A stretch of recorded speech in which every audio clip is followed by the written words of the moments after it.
नमस्कार। मैं श्रीमती राजेश्वरी सोनी, सहायक प्राध्यापक, शासकीय महाप्रभु वल्लभाचार्य स्नातकोत्तर महाविद्यालय महासमुंद। हम व्यावसायिक अर्थशास्त्र जो कि एमकॉम द्वितीय सेमेस्टर का प्रथम प्रश्न पत्र है, वैसे तो यह षष्ठम प्रश्न पत्र है, उसके यूनिट 5 इन्फ्लेशन का हम लेक्चर के माध्यम से लगातार स्टडी करते जा रहे हैं। पहले लेक्चर में हमने देखा meaning, definition and characteristics. Second lecture में हमने देखा कि measure, to check and reason क्या होते हैं उनके, उसके बारे में स्टडी किया। अभी यह थर्ड लेक्चर है जिसमें हम आज पढ़ेंगे कि मुद्रास्फीति यानी कि मुद्रा प्रसार का प्रभाव, इफेक्ट किन किन वर्गों पर किन किन प्रकार से पड़ता है, और मीज़र टू चेक का स्टडी करेंगे। सबसे पहले हम देखते हैं कि मुद्रास्फीति का प्रभाव। जैसा कि आप जानते हैं कि मुद्रा प्रसार अर्थात मूल्य में वस्तुओं के मूल्यों में लगातार वृद्धि होना को मुद्रास्फीति कहते हैं। इसे हम 4 तरीके से समझते हैं कि मुद्रा की मात्रा बाजार में बढ़ना मुद्रास्फीति है, मुद्रा का मूल्य कम होना मुद्रास्फीति है, और वस्तु का मूल्य बढ़ना मुद्रास्फीति है, और वस्तु की मात्रा बाजार में कम होना मुद्रास्फीति है। अर्थात मुद्रास्फीति को 4 तरीके से हम समझ सकते हैं। मुद्रास्फीति 4 तरीके से डेफिनेशन हम दे सकते हैं। अब इस मुद्रा प्रसार का, मुद्रा प्रभाव स्फीति का अलग अलग वर्ग पर अलग अलग प्रभाव पड़ता है, पूरे देश पर प्रभाव पड़ता है। तो हम इसका अध्ययन करते हैं कि इफेक्ट ऑफ इन्फ्लेशन। सबसे पहले आर्थिक प्रभाव, इकोनॉमिक प्रभाव, पूरे अर्थव्यवस्था पर मुद्रास्फीति का प्रभाव पड़ता है। तो इस आर्थिक प्रभाव को हम निम्न भागों पर डिवाइड कर सकते हैं कि धन उत्पादन और रोजगार पर प्रभाव। मुद्रा प्रसार, मुद्रास्फीति से उत्पादन और रोजगार में वृद्धि होती है क्योंकि नए नए फैक्ट्रीज लगते हैं, अर्थात यह व्यापारियों के लिए लाभदायक होता है, व्यापारियों के लिए भी, और लोगों को रोजगार मिलता है, इसलिए लाभदायक मानते हैं। उत्पादन और रोजगार दोनों पर धनात्मक प्रभाव पड़ता है, लेकिन पूर्ण रोजगार के स्थिति के पश्चात यह भयंकर परिणाम देती है और अति मुद्रा प्रसार के कारण उत्पादन में कमी और बेरोजगारी भी होती है। नेक्स्ट, आर्थिक प्रभाव का सेकेंड पॉइंट हम देखते हैं। आर्थिक प्रभाव का सेकेंड पॉइंट हम देखते हैं धन के वितरण पर प्रभाव। उत्पादन और रोजगार पर तो प्रभाव पड़ता है, पर धन के वितरण पर भी प्रभाव पड़ता है। मुद्रास्फीति आती है तो अलग अलग वर्ग वालों को अलग अलग प्रभाव पड़ता है। इसका हम स्टडी अगले पेज में करते हैं। नेक्स्ट, इसका आर्थिक प्रभाव भी पड़ता है कि सरकार के अर्थव्यवस्था पर किस प्रकार से प्रभाव पड़ता है। तो हम ये करारोपण, बैंकिंग में बीमा, आयात एवं निर्यात, गैर आयोजित ह्रास, उच्च लागत अर्थव्यवस्था, इसका भी हम डिटेल अध्ययन करेंगे। आर्थिक प्रभाव के बाद सेकंड प्रभाव है नैतिक प्रभाव। नैतिक पतन होता है, घूसखोरी को प्रोत्साहन होता है। नेक्स्ट, सामाजिक प्रभाव पड़ता है, और लास्ट राजनीतिक प्रभाव पड़ता है, जिसका हम 1 बाय 1 स्टडी करते हैं। अभी हम देखते हैं कि धन के वितरण पर प्रभाव। धन का वितरण, चूंकि अलग अलग वर्ग होते हैं हमारे देश में, तो धन के वितरण पे जो पहला वर्ग है ऋणी और ऋणदाता, इसमें आप स्टडी करेंगे। आप यदि एग्जाम्पल को स्टडी करते हैं, इस एग्जाम्पल को स्टडी करेंगे तो आपको पता चलेगा ऋणी जो होता है, जो ऋण लेता है, जो डेब्टर्स होता है, उसको तो मुद्रास्फीति से क्या होता है, लाभ होता है, और ऋणदाता को हानि होती है। जो ऋण दिया होता है उस व्यक्ति को, क्रेडिटर्स को हानि होता है, क्योंकि मुद्रा की क्रय शक्ति आधी हो चुकी रहती है। जितना रुपए हम उधारी लेते हैं उतना रुपए चुकाने पर वह मुद्रा का मूल्य परिवर्तित हो चुका रहता है। नेक्स्ट, अगला देखते हैं उत्पादक या व्यापारी वर्ग। इनको मुद्रास्फीति से लाभ होता है क्योंकि उनके रखे हुए स्टॉक का मूल्य बढ़ जाता है। उत्पादक एवं व्यापारी वर्ग को लाभ होता है। नेक्स्ट, हम देते हैं विनियोगी वर्ग, जो अपने पैसे को विनियोग करते हैं। इन्वेस्टर क्लास होते हैं, उनको अलग अलग वर्ग वालों को अलग अलग प्रभाव पड़ता है। जैसे विनियोग करने वाले, हमारे देश में निश्चित विनियोग करने वाले, निश्चित विनियोग जो निश्चित आय वाले वर्ग वाले होते हैं, वो लोग जब पैसा विनियोग करते हैं तो उनको मुद्रास्फीति से हानि उठानी पड़ती है, क्योंकि उनकी आय निश्चित है, आय उनकी नहीं बढ़ रही है और वो मुद्रास्फीति में नुकसान कमाते हैं। लेकिन जो परिवर्तित आय वाले ऐसे विनियोगी होते हैं, ऐसे व्यापारी होते हैं जो परिवर्तित आय वाले होते हैं, वो वर्ग के व्यक्ति मुद्रास्फीति की इस दशा में लाभ कमाते हैं। परिवर्तित आय वाले वर्ग वाले लोग प्रॉफिट में रहते हैं। नेक्स्ट अगला वर्ग है वेतन आश्रित वर्ग। जो लोग वेतन पर आधारित अपना जीविकोपार्जन करते हैं, उन वर्ग वाले, उन ऐसे धन वाले व्यक्ति जो वेतन पर आधारित धन प्राप्त करते हैं, सैलरी क्लासेस, इनको मुद्रास्फीति काल में हानि होता है, क्योंकि उनके वेतन में वृद्धि तो होती है पर कीमत वृद्धि भी हो जाती है, तो उनका वेतन का प्रभाव नहीं पड़ता है। नेक्स्ट है कृषक वर्ग। कृषक वर्ग को हमेशा मुद्रास्फीति के कंडीशन में लाभ होता है, ये माना जाता है, क्योंकि उनके उत्पादन का मूल्य जो है वह बढ़ जाता है। जब वह उत्पादन लगाते हैं तो मूल्य कम रहता है और उत्पादन होने के पश्चात उनके उत्पादन का मूल्य बढ़ जाता है, इसलिए कृषक वर्ग को लाभ होता है। लास्ट धन वितरण वाले प्रभाव के लास्ट पॉइंट में है उपभोक्ता वर्ग। उपभोक्ता वर्ग जो होते हैं उनको मुद्रास्फीति से कष्ट होता है, उनको अपना उपभोग कम करना पड़ता है क्योंकि वस्तुएं उपलब्ध नहीं हो पाती है। इसीलिए प्रोफेसर सैमुअल्सन ने लिखा है कि पहले हम जेब में द्रव्य ले जाते थे तथा टोकरी में खाद्य पदार्थ लाते थे, लेकिन अब मुद्रास्फीति के कारण टोकरी में द्रव्य ले जाते हैं और जेब में खाद्य पदार्थ लाते हैं। ऐसा कहा जाता है प्रोफेसर सैमुअल्सन के द्वारा कि यह मुद्रास्फीति है। इसीलिए एक उदाहरण लिखा हुआ है नीचे में कि उदाहरण में 1924 के में जब अति मुद्रास्फीति हुआ था जर्मनी में, तो मूल्य इतना बढ़ गया था कि लोगों की जीवन भर की कमाई से सिर्फ एक प्याली कॉफ़ी का मूल्य वो भी नहीं निकलता था, ऐसा माना जाता है। तो धन के वितरण वर्ग में इस प्रकार का प्रभाव मुद्रास्फीति का पड़ता है। आगे हम देखते हैं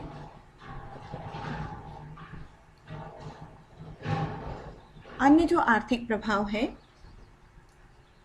करारोपण, मुद्रा प्रसार में नए नए कर लगाए जाते हैं और करों में वृद्धि होती है। बैंकिंग और बीमा कंपनियों का पर प्रभाव ये पड़ता है कि नई कंपनियों की स्थापना होने लगती है, पुरानी संस्थाओं का विकास होता है। आयात निर्यात पर इसलिए प्रभाव पड़ता है, आयात उत्साहित होता है मतलब ज़्यादा से ज़्यादा मात्रा में आप सामान आयात करते हैं क्योंकि मुद्रास्फीति हो गई है, और निर्यात जो है नहीं हो पाता है क्योंकि वस्तुएं कम हो जाती है बाजार में मुद्रास्फीति में, तो निर्यात हतोत्साहित होता है, अर्थात देश का व्यापार संतुलन प्रतिकूल हो जाता है, बिगड़ जाता है। नेक्स्ट, गैर आयोजित व्यय में लगातार वृद्धि होने लगती है मुद्रास्फीति की स्थिति में। और लास्ट पॉइंट है उच्च लागत अर्थव्यवस्था। उच्च लागत अर्थव्यवस्था अर्थात स्फीति का सबसे बुरा प्रभाव उच्च लागत अर्थव्यवस्था के सृजन के रूप में परिवर्तित होता है, अर्थात आपकी जो अर्थव्यवस्था है वह पूरी हाईली कॉस्ट पर चलने लगती है, हाई कॉस्ट इकोनॉमी हो जाता है, सारे क्षेत्रों में कॉस्ट बढ़ जाता है, तो ऐसी अर्थव्यवस्था हो जाती है कि उच्च लागत बन जाती है। अब हम सेकंड पॉइंट देखते हैं, मुद्रास्फीति का नैतिक प्रभाव। नैतिकता, जब विभिन्न वर्गों में आय वृद्धि हो जाती है, वस्तुएं कम हो जाती हैं, तो नैतिकता पर भी प्रभाव पड़ता है, मनुष्य का नैतिक पतन होने लगता है। तो नैतिक प्रभाव का फर्स्ट पॉइंट है नैतिक पतन, मॉरल डाउनफॉल। इसके कारण व्यापारी लोग भ्रष्टाचार, मुनाफाखोरी, चोर बाजारी आदि प्रवृत्तियां करते हैं, जिससे नैतिक पतन होता है। नेक्स्ट, नैतिक पतन का सेकंड पॉइंट है घूसखोरी को प्रोत्साहन मिलता है, सरकारी नियंत्रण भी कम रहता है और सभी तरफ घूसखोरी, भ्रष्टाचार का प्रोत्साहन होता है। नेक्स्ट पॉइंट, सट्टेबाजी का भी प्रोत्साहन होता है। स्फीति के समय पर सट्टेबाजी की क्रियाओं में बहुत अधिक वृद्धि पाई जाती है, अर्थात मुद्रास्फीति का नैतिक प्रभाव हानिकारक है।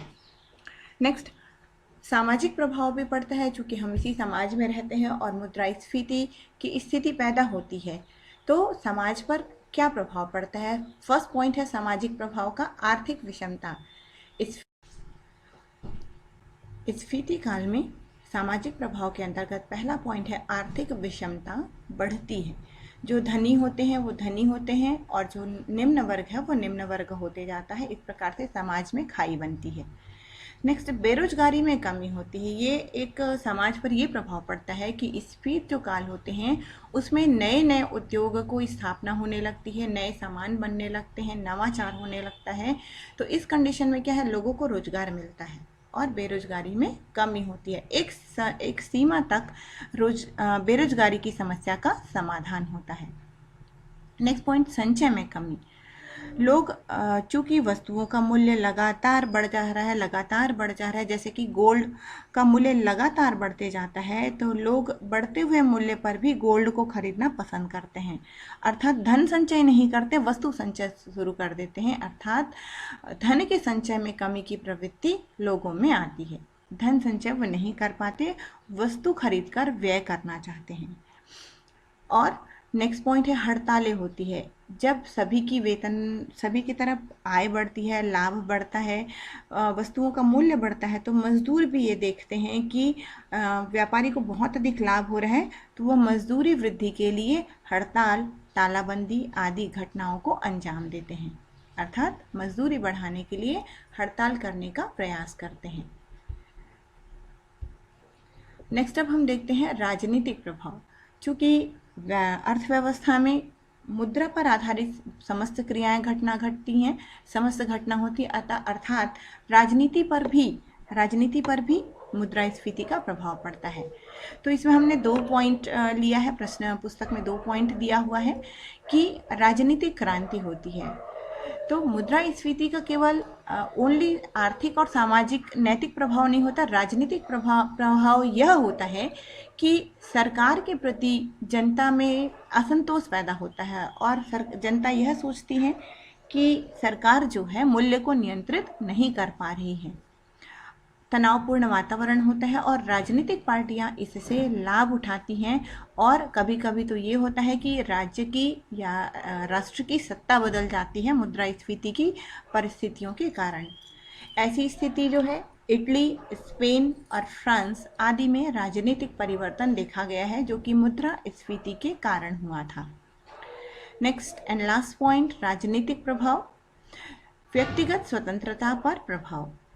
व्यक्तिगत स्वतंत्रता मतलब जो आर्थिक वृद्धि है, आपके पास आर्थिक इनकम है, उस पर सरकार का तरह तरह का प्रतिबंध, तरह तरह का कर लगाया जाता है और उनको विभिन्न प्रकार से अपने मुद्रा पर नियंत्रण करने के लिए बाधित किया जाता है। अर्थात व्यक्तिगत स्वतंत्रता होती है, उस पर राजनीतिक दबाव के चलते हमको आघात पहुंचता है। तो इतने पॉइंट्स हैं जिसके कारण मुद्रास्फीति पर प्रभाव को हमने स्टडी किया है। अब हम आगे देखते हैं मुद्रास्फीति को रोकने के प्रभाव। जैसा कि आपने स्टडी किया है कि मुद्रास्फीति के प्रभाव जो है वो पूरी अर्थव्यवस्था पर पड़ता है। आर्थिक, नैतिक, सामाजिक, राजनीतिक और अन्य भी दुष्परिणाम होते हैं जिससे कभी कभी अर्थव्यवस्था में बहुत बड़ा परिवर्तन आता है। तो मुद्रास्फीति को रोकना चाहिए। मुद्रास्फीति को रोकने के कुछ उपाय हैं जो अर्थशास्त्रियों ने बताए हैं। तो उपाय करने से पहले हमको ये सोचना होता है कि मुद्रास्फीति आती कहाँ से है। मुद्रास्फीति के कारण हमने स्टडी किया है पिछले सेकंड लेक्चर में। तो मुद्रास्फीति के 2 ही कारण हैं, 2 मुख्य कारण हैं। मुद्रा की पूर्ति में तेजी से वृद्धि, अर्थात मुद्रा का ज़्यादा विस्तार तेजी से ना हो, सभी के हाथ में मुद्रा नहीं होनी चाहिए। और दूसरा, वस्तुओं और सेवाओं के उत्पादन में कमी, अर्थात वस्तुएं और उत्पादन की अगर उत्पादन नहीं हो पाएगा, कमी हो जाएगी तो मुद्रास्फीति आती है। तो 2 तरीके का है, एक तो मांग वृद्धि है और दूसरा है मुद्रा की तेजी से पूर्ति। इन दोनों कारणों के आधार पर हम रोकने के कुछ उपाय हैं जिनको हम स्टडी करते हैं कि निम्न उपाय के द्वारा हम मुद्रास्फीति को रोक सकते हैं। सबसे पहले हमें उपाय करने के लिए 3 हिस्से में बांटना पड़ेगा। पहला पॉइंट रहेगा मौद्रिक उपाय जो मुद्रा के आधार पर रहेगा। दूसरा राजकोषीय उपाय जो सरकार द्वारा राजकोष के संबंध में, फिस्कल के संबंध में किया जाएगा। और तीसरा अन्य उपाय जो हम स्थितिवश। मुद्रास्फीति को रोकने के बहुत सारे उपाय हैं, जिसमें हम फर्स्ट पॉइंट मौद्रिक उपाय, जो मुद्रा पर आधारित है। आप मुद्रा को नियंत्रित करके आप मुद्रास्फीति को रोक सकते हैं। मुद्रा की मात्रा पर नियंत्रण करना चाहिए, मौद्रिक उपाय का फर्स्ट पॉइंट। अर्थात सरकार को बाजार में जितनी भी मुद्रा है उस मुद्रा को मौद्रिक नीति के अंतर्गत मुद्रा की मात्रा को नियंत्रित करनी चाहिए, चाहे वह बैंक दर के माध्यम से हो या अन्य किसी माध्यम से। मुद्रा का विस्तार अतिरेक में नहीं करना चाहिए। नेक्स्ट, करेंसी का विमुद्रीकरण।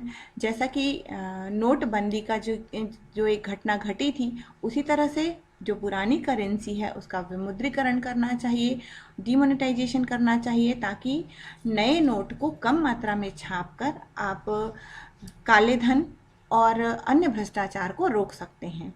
तो करेंसी का विमुद्रीकरण लगा हमारे अर्थव्यवस्था में 3 बार लगभग हो चुका है।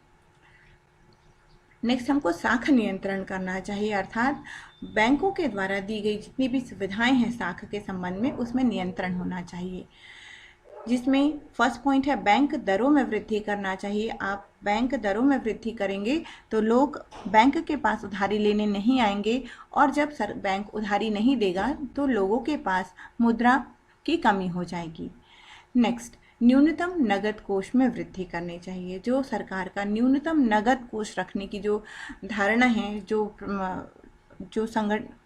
उद्देश्य है, उस न्यूनतम नगद कोष में यदि वृद्धि कर दी जाए तो बहुत सारी मुद्रा का कोष में संचय हो जाएगा और मुद्रा का संचार कम हो जाएगा। नेक्स्ट, सरकारी प्रतिभूतियों को बेचना चाहिए। गवर्नमेंट जो सिक्योरिटीज़ होती हैं उनको बेचने से जनता के पास जो पैसा है वह सरकार के पास आ जाएगा और प्रतिभूति के रूप में लोगों के पास पैसा जो है संचित हो जाएगा। अर्थात मुद्रा जनता के पास हाथ में ना होकर सरकार के हाथ में आ जाएगा, जिससे मुद्रास्फीति को रोका जा सकता है। नेक्स्ट, साख का राशनिंग करना चाहिए, अर्थात जो साख दी जाती है, साख सुविधा दी जाती है, उसकी अनुपातिक वितरण होना चाहिए कि किस अनुपात पर किस क्षेत्र में कितनी तरह से मुद्रा का वितरण करना है। नेक्स्ट पॉइंट है मार्जिन में वृद्धि। जितने भी प्रकार की मुद्रा का वितरण हुआ है उस मुद्रा के मार्जिन में सरकार को वृद्धि कर देना चाहिए, ताकि उस मार्जिन के वृद्धि के कारण लोग जो है अपनी वस्तुओं का लागत नहीं बढ़ाएंगे और मार्जिन भी कम रखेंगे, ताकि मुद्रास्फीति पर नियंत्रण किया जा सके। तो ये थे मौद्रिक उपाय जिसके अंतर्गत हम मुद्रास्फीति को रोकने का प्रयास कर सकते हैं। नेक्स्ट है अब राजकोषीय उपाय। राजकोषीय उपाय या फिस्कल पॉलिसीज। फिस्कल पॉलिसी से मेजर हमको यदि करना है तो हम सबसे पहले क्या करेंगे, जैसे कि आप राजकोषीय नीति के बारे में जानते हैं। राजकोषीय उपाय नीति के 4 उपकरण होते हैं, कर, व्यय, सार्वजनिक व्यय, घाटे की वित्त व्यवस्था और सार्वजनिक ऋण। ये 4 उनके उपकरण होते हैं, राजकोषीय उपकरण होते हैं। उसी राजकोषीय उपकरण की टूल्स के सहायता से मुद्रास्फीति को रोका जा सकते हैं। पहला है राजकोष के द्वारा कर लगाया जाता है, तो करों में वृद्धि कर देनी चाहिए ताकि जनता की मौद्रिक आय सरकार के पास संचित हो जाए।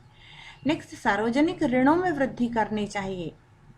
जो सरकार है वह सार्वजनिक ऋण में लगातार वृद्धि करे, लोगों से उधारी लेकर लोगों के पैसे को अपने पास सरकार अपने पास बुलाकर संचित करके ऋण लेकर उनको मुद्रास्फीति रोक सकती है। नेक्स्ट, सार्वजनिक व्यय में कमी करनी चाहिए। सरकार को अति व्यय नहीं करना चाहिए ताकि लोगों के हाथ में पैसा कम जाएगा। नेक्स्ट पॉइंट, बचत को प्रोत्साहन करना चाहिए। लोग खर्च ना करें, बचत करें। विनियोग ना करें, विनियोग पर नियंत्रण करने की नियम बनाने चाहिए और मुद्रा का अधिमूल्यन करने से रोकना चाहिए। ये राजकोषीय उपाय करना चाहिए। वैसे ही अन्य उपाय हैं, उत्पादन में वृद्धि करनी चाहिए, लाभ पर प्रतिबंध लगाना चाहिए, सट्टेबाजी पर प्रतिबंध लगाना चाहिए, मूल्य नियंत्रण करना चाहिए, आयात को प्रोत्साहन करना चाहिए कि निर्यात न करें। और नेक्स्ट, मजदूरी नीति को निश्चित